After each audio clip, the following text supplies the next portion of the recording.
Good morning and welcome to the Essential HR Podcast. I'm your host, Brian Gorman, here with Britni Eisenmann today from GenElevate, and excited about having you on, Britni, and looking forward to our discussion today. And wanted to maybe have you start off by talking about yourself, GenElevate, what you do, and maybe just give our listeners an idea of who you are and what you have going on right now. Yes, thank you, Brian. I appreciate being on.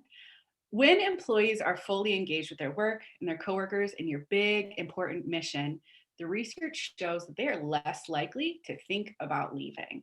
Mm, I built my organization, Gen Elevate, around the idea that your fully engaged workforce will pull your company into the bright future, and everyone on your team will be oriented by your big, important mission. mm, And of course, there's side effects like saving money from less turnover and sure. spending less money on healthcare because your employees in general are happier. So they're missing fewer days and getting less sick.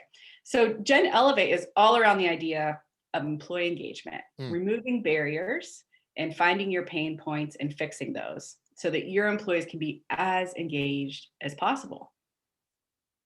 That's fantastic. It's a very relevant topic right now. I think that when we talked last week, we talked a little bit about this being employee engagement being so important right now in the HR world. I think everybody's talking about it. I think after still in the pandemic, but kind of going through that and seeing that a lot of organizations are really wanting to care for their employees and do it in unique ways. But I think we wanted to talk about maybe with the different generations that are in the workforce now. I think there's five, right? I mean, really, there's five generations that are crossing paths right now Yes. in day-to-day work. So I think wanted to start maybe talking about that, and maybe starting with Gen Z and maybe defining who Gen Z is, and then how would Gen Z engage with their work differently than I guess someone like me or your Gen X, right? How would Gen Z do that? I guess maybe we'll start with that one. Yes, Gen Z is the youngest generation in the workplace right now. The youngest members of this generation are still in elementary school. They're just about 10, Oh, wow. 11. Okay. Yes, yes. Okay. But the oldest ones are about 25, 26 this year. Okay. And this generation is also creeping up toward making up a quarter of our workforce. Wow. Yes. Wow. So HR departments are really shifting from the focus on those big groups of millennials and really focusing on what Gen Z wants. And it's quite a shift. It's quite a difference. They're similar to Gen X in that they are pretty independent, whereas millennials and boomers are pretty team oriented. Right. Right. Hmm. Yeah. But they're different than all the other generations as far as their willingness to take risk is really low. So this Interesting. generation grew up in lots of economic craziness and also a lack of safety in general public places and in their schools. Okay. That would Hmm. make that would make sense. Yeah, absolutely. Yeah. Absolutely. The most important factor for Gen Zers at work is safety. And that doesn't just mean felt safety and mental health safety, which are important, but they want to know that they are physically safe at work. Mm, They want to see your policy about a live shooter on campus. They want to know what you do about domestic abuse. And if a domestic abuser would come onto campus or come into your building, what would you do about that? They want to mm. know that they are physically safe at work so that they can be comfortable enough to relax and work. Wow. Interesting. That's fascinating. You know, how do I guess the different generations tend to approach leadership at work? And what's that look like for some of the generations that are currently out working in the workforce today? Hmm. Well, boomers are, of course, still our leaders and they are still leading the way. They tend to be a little less communicative because, or at least it can feel that way to the other generations, Mm, because for them, if their boss came to talk to them, that meant something was wrong. So they're right. naturally bent. Yeah, yeah. So they're naturally bent to talk less, kind of as a way to indicate things are okay. You're doing well, keep going. Yeah, no, absolutely. I'm curious because being in Gen X, what about Gen X? What are your thoughts on that as far as I'm just curious, what that would look like. Because I have my own thoughts in my head, but what are your thoughts on Mhm. that generation? Because we grew up in the '80s, and Wow. here we're all, still in that generation, still really work kind of in that. Are we the biggest one right now in the workplace? Gen X? Yeah. I I don't think you are. I don't Yeah. know that that's ever We're catching happened. up.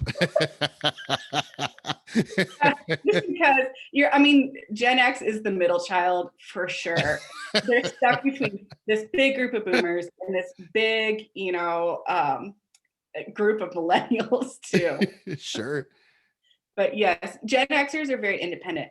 They can kind of solve any problem. Right.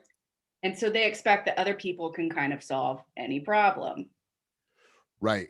And I Mhm, think, I guess speaking for myself, I think the technology that you see like millennials, have and use, and I think we pick it up pretty well too. But mhm, I think, and looking at my, I have three daughters. 21 is my oldest, and then the two teenagers. But you almost give it to them to put together, right? You're like, hey, you set up my phone. I can use it all day long, but you can set it up for me. You know that, but they do it without even. It's just like a couple clicks. It's just fascinating how that all works with technology. That's just so important because different organizations. I mean, I've worked at some that haven't embraced technology, and then there are some that have completely embraced it. And you're like, this is just fantastic. But then you can think, the technology is just can be overwhelming for some people, right? mhm. But there are so many benefits to it too. So just very interesting. Yes, yes. I am kind of on the cusp between Gen X and millennials. Sure.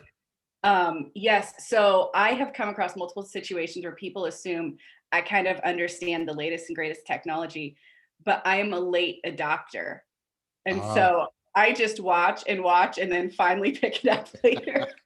So it's kind of funny how, we can have these frameworks for understanding how the different generations work, but there's always going to be outliers. And that's so important to understand too. Like when you're interacting with your coworkers, you're not interacting with a stereotype, you're interacting with a real person. It's helpful to understand their yes. expectations based on their age, but that's not the be all end all. A fantastic point. Yeah, that's so true. Um, and maybe Brittany, how do generation, I guess, based expectations show up at work?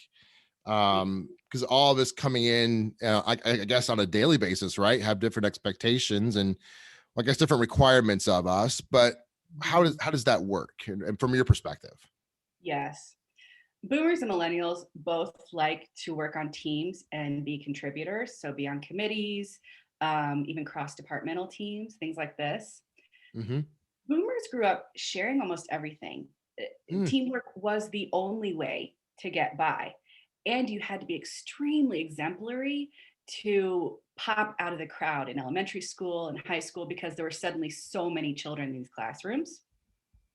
So boomers expect that your community shared things like maybe printers, that those are going to be respected and well taken care of by everyone because their childhood experience was if you wreck it, it's done. Maybe they mm, even had to share books, and so them and their partner, they had to respect the book because they both needed it. yeah.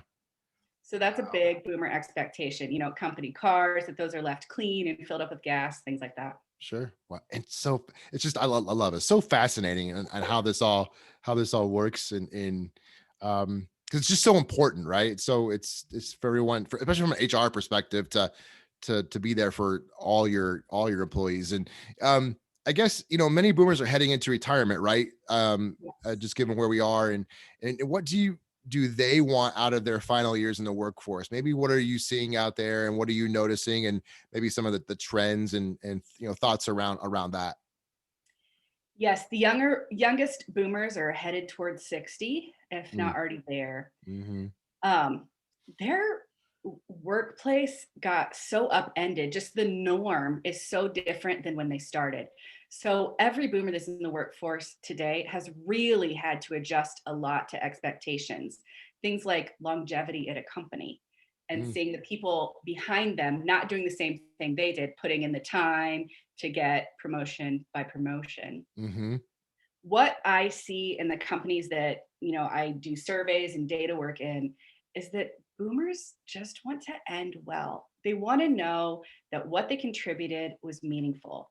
And that doesn't necessarily need to be like rewards or recognition as far as the job goes, but even things like the ability to do mentorships with younger people that Ah, are coming in. Some of those Gen Zers, they love to pour in to those coming behind. And many of them know, they've seen how much they had to adjust, and they know that the work world for Gen Zers and millennials is already different than what the boomers know, but they have that wisdom and they want to impart that before they leave the workplace. mm, well said. That's fantastic. So I want to maybe switch gears a little bit and talk about maybe some to get to know you a little bit better. Uh-huh. So from an HR standpoint, just kind of some fun questions here. What do you love most about HR? And just so much there with that. But what maybe pinpoint a couple of things that you love so much about HR and what that means to you? Mhm. I'm going to tell you a story to lead up to Okay. this. A few years ago, I got to hear a paraplegic named Kevin speak. He and his friends have written a book called We Carry Kevin. And he told this story about he wanted to explore different places around the world. And so his friends built a special backpack where they could carry him just on all kinds of different trips around the world. So they were on the Great Wall of China, and he had two friends that were going back and forth carrying him. Now, this is an arduous task, Mm, never mind having somebody on your back. And so his friends were, of course, tiring out. But around them were Chinese journalists just kind of documenting it, for local papers, et cetera. And at one point, he had a friend that was really struggling. And a journalist that had been walking beside them put away her, I think, microphone and notebook, whatever she had. And she just put her hand on the backpack and helped to push, just to give that friend some extra support. mm. And when I heard that part of the story, I started sobbing. Sure. And I Sure. didn't know why for a while, but I realized it was because that's where I belong. I don't belong out front doing these great, loud, bold things. I belong in the space that supports people who are doing the hard work, who are throwing their all in the arena. Mm. And that's what I appreciate about HR. They are doing the hard work to push forward the company's big mission by keeping things like regulations straight, but also doing things like sweetening the pot for employee engagement, making sure that this is a great place to work every day. Right. So Oh, I think that's what I love most about HR. that is awesome. That is fantastic. Love that story. Love that story. I guess what advice, Brittany, would you give someone wanting to pursue a career, in HR or similar to what you do? Mhm. So I have a master's degree in industrial and organizational psychology, which is pretty broad for a master's degree. You can do a lot. A lot of people do go into HR. Mm-hmm. My Okay. advice would to be to pick out a topic and start there, really delve deep. So for me, that was onboarding. I did my master's degree research project on onboarding. And through Interesting. that, Wow. through that, I realized employee engagement is where it's at. You've got to hook people on day one and then still be there 20 years later if they're still with you. Mm, So yeah. just pick that lane and then broaden from there, but find something you really are passionate about or are drawn to with your skills and strengths, and just pour into the research, get good at that one thing. And then from there, you can expand. Awesome. Now that onboarding piece you mentioned is, I think, so important. I think it can really make or break someone's experience. You're right. Just on day one, how easy is it to fill out my documents, to enroll for my benefits, Mhm. to get the interaction, that initial interaction. I think you're right. That's so important. That's absolutely fascinating. Um, what is the one common myth, I guess, about the HR field that you want to maybe debunk and say, what, that's not true, right? So what are your thoughts on that? I think it can feel like HR is the enemy Mm, when you're an employee, especially if you're not in a leadership role. And while HR does work for the organization and not you, The people that are in HR in there because they care about employees and they want to make your life better.